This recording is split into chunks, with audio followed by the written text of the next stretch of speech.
George Washington, in his farewell address of 1796, said, "Observe good faith and justice toward all nations. Cultivate peace and harmony with all." And now let's hear from former President Washington. There's a city and a state called Washington.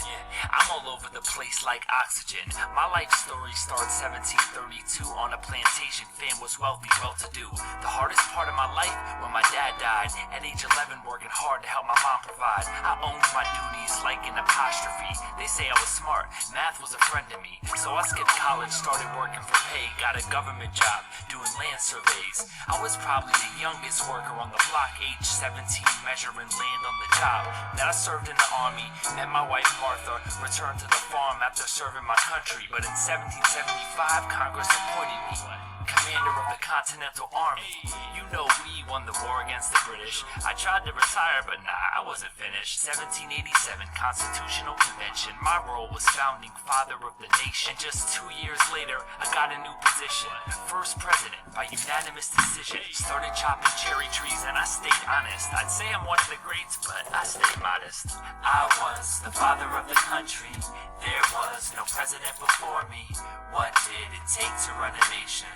Humility and dedication. I was the father of the country. There was no president before me. What did it take to run a nation? Humility and dedication. Because I was the first, I helped to decide norms that would persist long after my life. Like the cabinet, my team of advisors, experts to help me run the country wisely.